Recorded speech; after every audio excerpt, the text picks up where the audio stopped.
Hello everyone, I'm Rick Jansen. Welcome to my fly bench. You know, back in the early 1980s when I first started to fly fish seriously and tie my own flies, I used to like to fish some of the Clearwater lakes that had bigger trout, but my success was often limited. Even though I was using patterns that were very successful in neighboring lakes, I would have limited success on the Clearwater ones. An example is Sawmill Lake and Madden Lake. I could nail them on Madden Lake as much as I wanted, but on Sawmill, my success was counted in single digits. What I've come to appreciate since then is that fly patterns for Clearwater lakes need to be more subtle, need to be toned down. It's easy to overwhelm trout with too much glitz and too much color in those Clearwater lakes. The flies have to be almost understated. Today's fly pattern is just such a one. Let's take a look at the materials you're going to need to tie Rick's Clearwater pupa.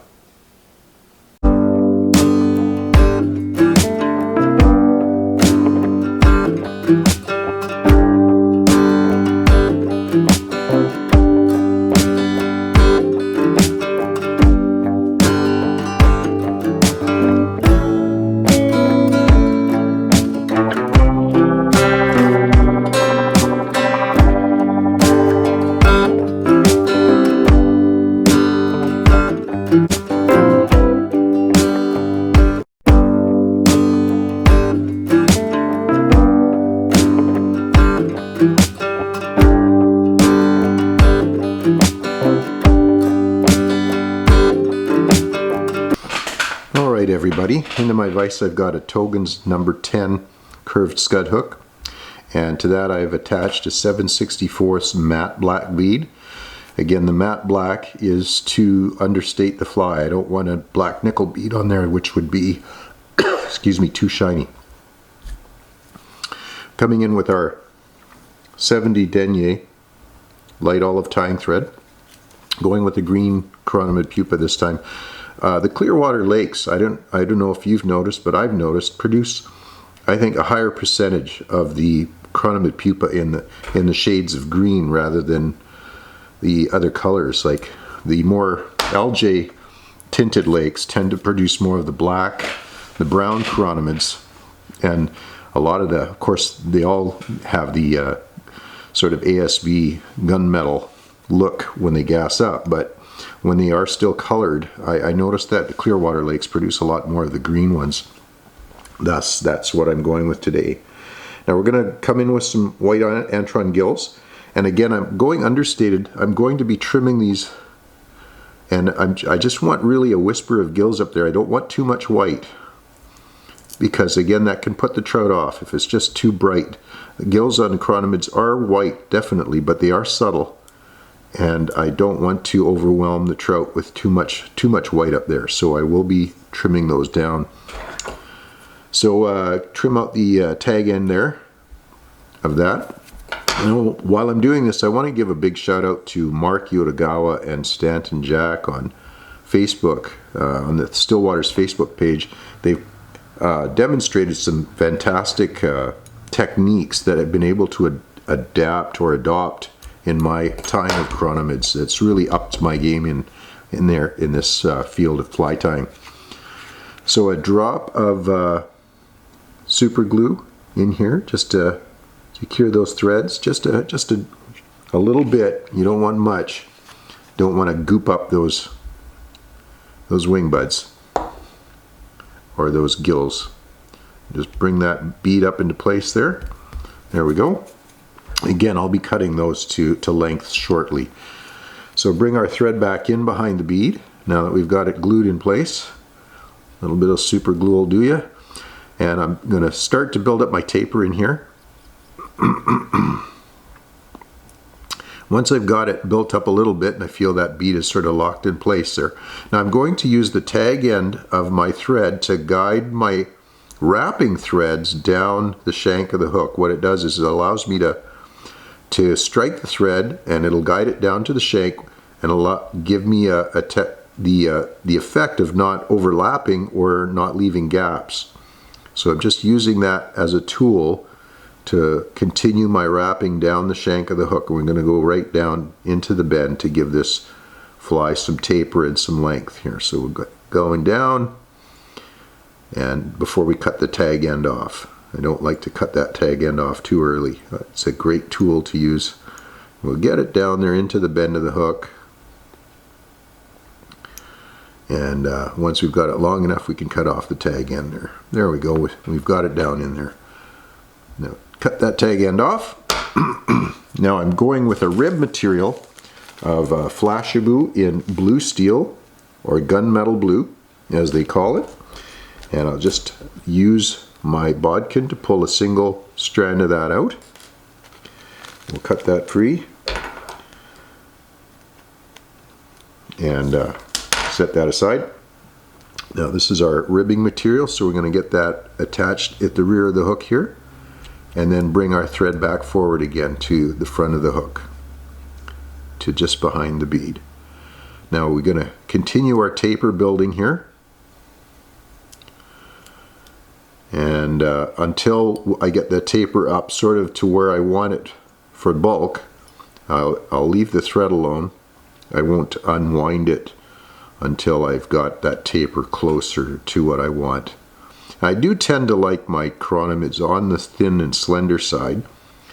Chironomids are often a very skinny little pupa, and we can make them a little too beefy sometimes. Now I'm going to start unwinding my thread, whoops, without getting my ribbing material in there. And get that out of the way. Come up this way. Okay, and we'll do some unwinding as we're going, flattening that thread so that it's a nice smooth body. And get it back to where the barb would be, and then back forward. And a little more unwinding.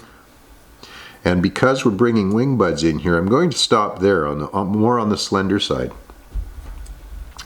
Now I'm going to invert my vise there.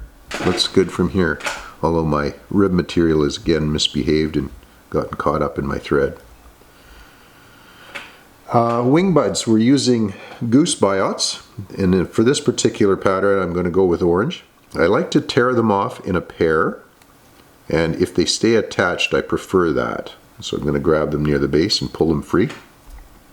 Now they've stayed attached. They're a little easier to handle this way, quite long. So I'm going to stick them in the gape of the hook there, and then give them a single wrap to start and another one to hold it. Then I use my fingers to massage them into place under the center of the hook. Now while they're there, I can start now pulling those tip ends down so that they're shorter. And we'll give those some wraps now and bring it up to the bead. I'm going to bring in my Dr. Slicks to cut off what I can of those tips. I don't have to be too concerned because the wing buds themselves and the wraps of thread are going to cover what's left of the tag ends of these tips. Give some wraps there. Now I'm going to bring the thread back.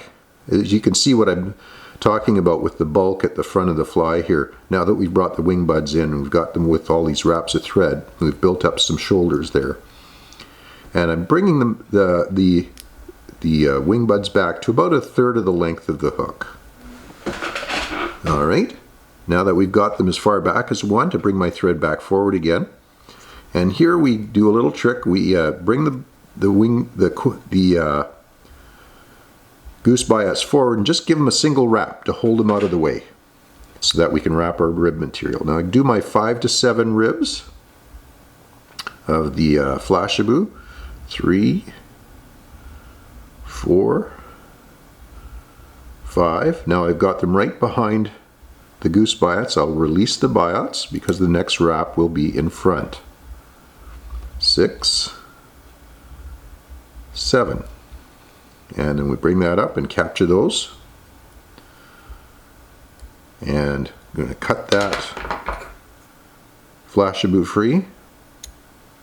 And at this point now I will snip the ends of the goose biots so that they are separated. 2 individual biots.